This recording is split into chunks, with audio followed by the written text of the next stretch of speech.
मैं भारत को भारतीयता की मान्यता के आधार पर फिर से खड़ा करना चाहता हूं, उस काम में लगा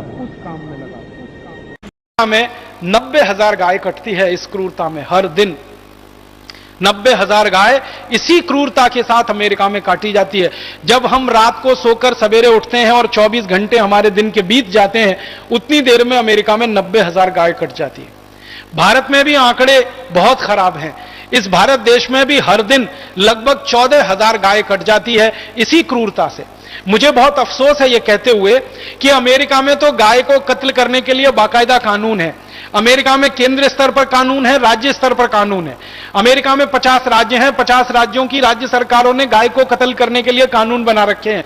लेकिन भारत में तो 17 राज्य ऐसे हैं जिनकी राज्य सरकारों ने गाय के संरक्षण के लिए कानून बना रखे हैं। गाय का कत्ल नहीं होना चाहिए, इसके लिए कानून बना रखे हैं। फिर भी भारत के उन 17 राज्यों में रोज गाय कटती है और रोज कटने वाले गाय की संख्या इस समय 14,000 के आसपास है। अमेरिका में हर साल लगभग 1,000 करोड़ जानवर कटते हैं। हर साल 1,000 करोड़ जानवर कटते हैं। इसी तरह यूरोप के देशों में हर साल करीब 700 करोड़ जानवर कटते हैं। इसी तरह चीन में हर साल लगभग 350 से 400 करोड़ के आसपास जानवर कटते हैं। और भारत में हर साल, मैंने आपसे कहा, करीब 10 करोड़ जानवर कटते हैं। सारी दुनिया में ये कटने वाले जानवरों की संख्या लगातार बढ़े और इसकी वृद्धि हो, इसके लिए मांस उत्पादन करने वाली कंपनियां लगी हुई हैं। सारी दुनिया में सबसे ज्यादा शोध हुई है पिछले 50 साल में इस विषय पर कि शाकाहारी जीवन अच्छा या मांसाहारी जीवन अच्छा। दुनिया के सभी वैज्ञानिकों ने और डॉक्टरों ने यह बताया है, अमेरिका के भी वैज्ञानिक, यूरोप के भी वैज्ञानिक, भारत के भी वैज्ञानिक, चीन के और लैटिन अमेरिका के, दुनिया के सभी क्षेत्रों के वैज्ञानिक इस बात पर सहमत हैं कि शाकाहारी व्यक्ति ज्यादा स्वस्थ होता है, मांसाहारी व्यक्ति हमेशा बीमार रहता है और हमेशा तकलीफों में रहता है। इनको अगर आंकड़ों में मैं बताने की कोशिश करूं तो एक शाकाहारी आदमी को एक मांसाहारी आदमी की तुलना अगर करें तो एक मांसाहारी आदमी में शाकाहारी आदमी की तुलना में 23 गुना ज्यादा जल्दी कैंसर होने की संभावना होती है। इसको ऐसे समझने की कोशिश करें कि एक साधारण आदमी में अगर साल भर में कैंसर विकसित होने की संभावना है तो मांसाहारी आदमी में उससे 23 गुना कम समय में कैंसर होने और विकसित होने की संभावना। इसको और सरल भाषा में समझाऊं, एक शाकाहारी आदमी को 23 साल में अगर कैंसर होगा तो एक मांसाहारी आदमी को 1 साल में ही हो जाएगा और मरने की संभावना उसकी 1 साल में ही पैदा हो जाएगी। मतलब इसको ऐसे कहें कि शाकाहारी आदमी 23 साल ज्यादा जिंदा रहेगा, मांसाहारी आदमी उससे 23 साल पहले मरेगा कैंसर की स्थिति में। इसी तरह से डायबिटीज है और हार्ट अटैक है। डायबिटीज और हार्ट अटैक के बारे में सारी दुनिया के वैज्ञानिकों का यह कहना है कि जो शाकाहारी आदमी है उससे 40 गुना ज्यादा संभावना है मांसाहारी आदमी के डायबिटिक होने की और उसके हार्ट अटैक आकर मर जाने की। इसी तरह से अन्य बीमारियां हैं, जोड़ों का दर्द है, घुटनों का दर्द है, अर्थराइटिस है, ऑस्टियोआर्थराइटिस है, मोटापा है, फैटी होना है, ओबेसिटी होना है। इसकी संभावना तो कई 100 गुना ज्यादा है मांसाहारी लोगों में शाकाहारी की तुलना में। सारे दुनिया के वैज्ञानिक इस बात पर सहमत हैं कि शाकाहारी जीवन ही स्वस्थ जीवन है और शाकाहारी जीवन को जीकर ही आप ज्यादा दिन जिंदा रह सकते हैं। मांसाहारी होकर तो बहुत जल्दी बीमार पड़ेंगे और मरेंगे। इसमें संभावनाएं क्या क्या हैं? जो मांसाहारी लोगों के बारे में वैज्ञानिकों का कहना है वो ये कि जो मांस उत्पन्न हो रहा है वो बहुत ही खराब तरीके से होता है। सबसे बड़ा खराब तरीका कि जानवरों को जहां पाला जाता है और रखा जाता है वो जगह बहुत छोटी होती है और जानवर उसमें ज्यादा भरे जाते हैं। और छोटी जगह में ज्यादा जानवरों को जब भरा जाता है तो जानवरों के आपस में जो तनाव की स्थिति पैदा होती है, अक्सर जो सुअर का मांस पैदा करने वाली कंपनियां हैं ना, उनके जो बाड़े होते हैं उनको अंग्रेजी में एक मुर्गे को रहने के लिए कम से कम 4 स्क्वायर फीट जगह लगती है। 4 स्क्वायर फीट में तो 10 मुर्गों को जबरदस्ती रख देते हैं। एक गाय को रहने के लिए न्यूनतम जितनी जगह चाहिए उसमें 10 गाय को रख देते हैं। एक भेड़ को रहने के लिए, बकरे को रहने के लिए जितनी जगह चाहिए उसमें 10 गुने ज्यादा रख देते हैं। तो जानवर हमेशा तनाव में रहते हैं क्योंकि जगह कम होती है उनको रहने के लिए। आप ही एक इसको रहने की कोशिश करके देखिए कभी। एक कमरा है जिसमें एक व्यक्ति आसानी से रह सकता है, उसमें 10 लोग रहना शुरू कर दीजिए और लगातार 2, 4, 6 महीने रहकर देख लीजिए। आप अच्छे खासे स्वस्थ आदमी हैं, पागल होने की स्थिति में आप आ जाएंगे, तनाव इतना बढ़ जाएगा, चिड़चिड़ापन आपको इतना बढ़ जाएगा, परेशानियां आपको इतनी बढ़ जाएंगी। तो वो जानवर तो महीनों ऐसे ही रहते हैं, उनको तनाव बहुत होता है। और तनाव के समय में उनके शरीर में तनाव पैदा करने वाले हार्मोन्स बहुत निकलते हैं। स्ट्रेस हार्मोन का सबसे ज्यादा सीक्रेशन उनके शरीर में उस समय होता है। और उसी समय जब उनको काटा जाता है तो भय और उनको होता है, डर और उनको होता है। तो डर और भय की स्थिति में जब जानवर काटे जाते हैं तो उनके खून में वो सारे के सारे निगेटिव हार्मोन्स या स्ट्रेस हार्मोन, जो तनाव देने वाले हार्मोन है, वो रहते हैं। और थोड़े बहुत मांस में भी रहते होंगे, मांसपेशियों में भी रहते होंगे। और मांसपेशियां और मांस का ही हिस्सा है जो लोग खाते हैं, तो उनके शरीर में वो सब जाते हैं और उसके कारण तरह तरह की बीमारियां लोगों को होती हैं। इसलिए दुनिया में कहा गया है कि मांसाहारी लोगों को शाकाहारी लोगों की तुलना में ज्यादा बीमारियां होती हैं और उनके मरने की सबसे जल्दी संभावना होती है। इसके अलावा दुनिया में और एक महत्व की बात देखी गई है, वो ये कि जो शाकाहारी लोग हैं उनमें दया, प्रेम, करुणा, ये सबसे ज्यादा तीव्र गति से और सबसे उच्च स्थिति में मिलती है।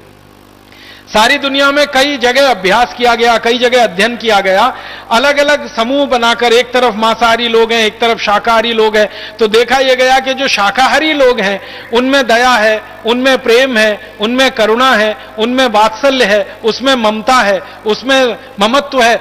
सब तरह के मानवीय गुण सबसे ज्यादा शाकाहारी लोगों में है। और हिंसा है, हिंसा के साथ साथ चोरी, चपाटी, डकैती, बलात्कार की भावना, एक दूसरे को दुष्टता के स्तर पर देखने की भावना, एक दूसरे को नुकसान पहुंचाने की भावना, यह सबसे ज्यादा देखी गई है मांसाहारी लोगों में होती है। और दुनिया में हम देख भी रहे हैं कि इस समय जो हिंसा का सबसे बड़ा दौर चल रहा है पूरी दुनिया में, जहां सबसे ज्यादा हिंसा हो रही है पूरी दुनिया में, आप ध्यान दीजिए, वो सारा का सारा इलाका मांसाहारी लोगों का है। और मांसाहारी लोगों के इलाके में होने वाली जो हिंसा है वो जल्दी खत्म नहीं होती है। 10, 20, 50 साल नहीं, सैकड़ों साल वो हिंसा चलती है और इस हिंसा में से प्रतिहिंसा चलती है और वो पूरा इलाका हमेशा के लिए अशांत और अशांति में डूब जाता है। दुनिया में जहां शाकाहार बहुत ज्यादा है उन देशों में आप देख लो काफी शांति मिलेगी। मैंने ये देखा इस अध्ययन में कि जो शाकाहारी लोग हैं वो गरीब हैं, भुखमरी के शिकार हैं, उनमें कुछ महामारियां भी हो सकती हैं, लेकिन सबसे ज्यादा शांति उन्हीं के इलाके में है जहां सबसे ज्यादा शाकाहारी लोग हैं पूरी दुनिया।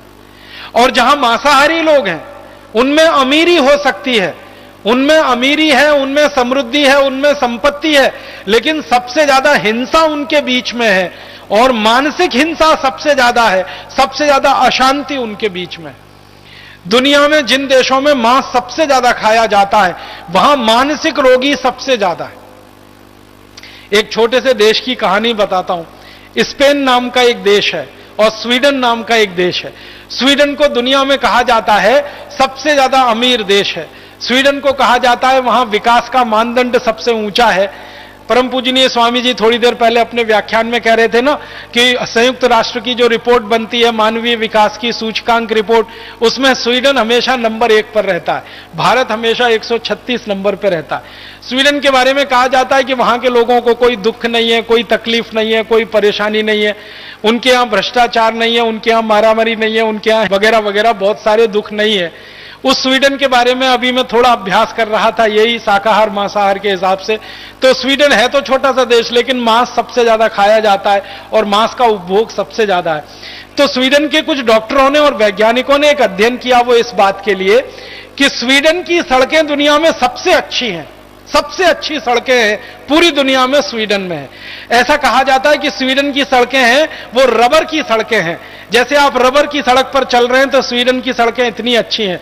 लेकिन स्वीडन के वैज्ञानिकों का कहना है कि सबसे ज्यादा दुनिया में पीठ दर्द के मरीज अगर कहीं हैं तो वो स्वीडन में ही है।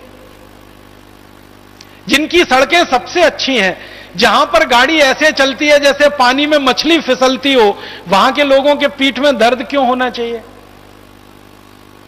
भारत जैसे देश की सड़कों के बारे में यह कहा जाए तो समझ में आता है, क्योंकि भारत में तो सड़कें कम है, खड्डे ज्यादा हैं। यहां तो सड़क के बीच में खड्डे नहीं है, खड्डों के बीच में से सड़क निकलती है। यहां के लोगों के पीठ में दर्द हो तो समझ में आता है पूरी दुनिया में सबसे ज्यादा, लेकिन स्वीडन के लोगों के पीठ में सबसे ज्यादा दर्द क्यों है? तो वहां के वैज्ञानिकों का कहना है कि यह साइकोसोमेटिक डिसऑर्डर है। वहां के लोगों को मनोदैहिक, जो चिकित्सा करने वाले वैज्ञानिक है वो कह रहे हैं कि इसकी ज्यादा असंतुलन में से पैदा हुई बीमारियां हैं, उनका सड़कों से कोई लेना देना नहीं है। और उनका कहना है कि ये बीमारियों का एक बड़ा कारण उनके यहां है, वो मांसाहारी भोजन है और मांसाहारी जीवों की हत्या है और उनसे निकलने वाली हिंसा है। तो ये अभी अध्ययन सारी दुनिया में हो रहे हैं और बता रहे हैं कि कैंसर ज्यादा हो रहे हैं, डायबिटीज ज्यादा हो रही है, हार्ट अटैक ज्यादा हो रहे हैं, ब्रेन हेमरेज ज्यादा हो रहे हैं, कोलेस्ट्रॉल ज्यादा बढ़ रहा है, मोटापा ज्यादा बढ़ रहा है, हमारे घुटनों के दर्द, कमर के दर्द, कंधों के दर्द ज्यादा बढ़ रहे हैं मांसाहारी लोगों को। तो हम क्यों फालतू में इस दुनिया में जाएं, मांस खाने वाले बने? इसलिए मेरा आप सभी से एक विनम्र निवेदन है, मैं तो ये मान के आपसे ये बात कह रहा हूं कि हम में से तो शायद ही कोई भारत स्वाभिमान का कार्यकर्ता होगा जो मांसाहारी अब तक बचा होगा, अन्यथा तो वो शाकाहारी हो गया होगा। प्राणायाम करते करते, योग करते करते, बार बार आस्था चैनल पर परम पूजनीय स्वामी जी का व्याख्यान सुनते सुनते अब तक तो सभी भारत स्वाभिमान के जो कार्यकर्ता मिलती है। और प्रोटीन का दूसरा हमारे पास कौन सा स्रोत है अगर हम मांस नहीं खाएं? तो आपको सुनकर ताज्जुब होगा और हैरानी होगी कि मांस में जितनी प्रोटीन मिलती है लगभग उतनी ही और उससे थोड़ी ज्यादा प्रोटीन हमको दालों में मिलती है। अगर आप 1 किलो मांस खाते हैं और 1 किलो मांस में जितनी प्रोटीन आपको मिलने वाली है उससे ज्यादा प्रोटीन 1 किलो मूंग की दाल खा लो, उसमें मिल जाएगी आपको। 1 लीटर दूध पी लो, उसमें उससे ज्यादा प्रोटीन आपको मिल जाएगी। और 1 लीटर जो है ना, अगर आपको कैल्शियम चाहिए और कैल्शियम के साथ साथ दूसरे माइक्रो न्यूट्रिएंट्स चाहिए तो 1 किलो मांस खाने से अच्छा 1 लीटर गन्ने का रस पी लो, 1 लीटर संतरे का रस पी लो, 1 लीटर मौसम्मी का रस पी लो, गाजर का रस पी लो, टमाटर का रस पी लो। मांस से तो कई गुना सस्ता है और कैल्शियम देने में मांस से ज्यादा आगे है, प्रोटीन देने में आगे है, हजम बहुत जल्दी हो जाता है, पाचन उसका बहुत जल्दी हो जाता है। तो 1 किलो मांस खाने से अच्छा 1 किलो दूध पीना, 1 किलो मांस खाने से अच्छा 1 किलो दाल खाना, 1 किलो मांस खाने से अच्छा 1 लीटर जूस पी लेना। हर स्थिति में शाकाहारी भोजन मांसाहारी भोजन से क्वालिटी में बहुत अच्छा है और कीमत में बहुत सस्ता है।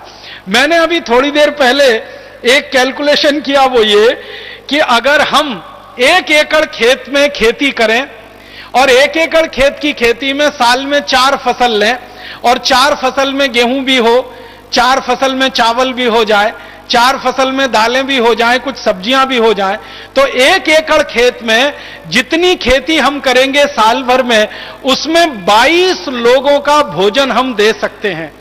1 एकड़ खेत में खेती करके 22 लोगों का पेट भरा जा सकता है पूरे साल में जितना उत्पादन होगा।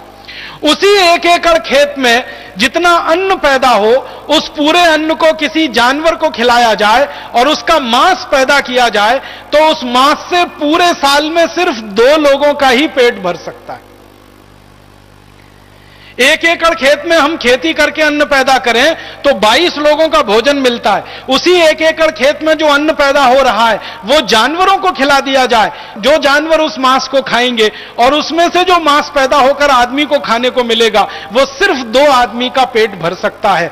बहुत साल पहले हमारे देश में एक महान विचारक और चिंतक पैदा हुए, महर्षि दयानंद सरस्वती। महर्षि दयानंद सरस्वती जी ने एक बहुत सुंदर पुस्तक लिखी है, बहुत छोटी सी पुस्तक है लेकिन बहुत ही सुंदर है। मेरे विद्यार्थी जीवन में मैंने उस पुस्तक को बार बार पढ़ा था। उस पुस्तक का नाम है गो करुणा निधि। गो करुणा निधि पहली पुस्तक थी जिसको मैंने पढ़ा जिसमें गाय के बारे में आर्थिक मूल्यांकन और विश्लेषण प्रस्तुत किया गया था।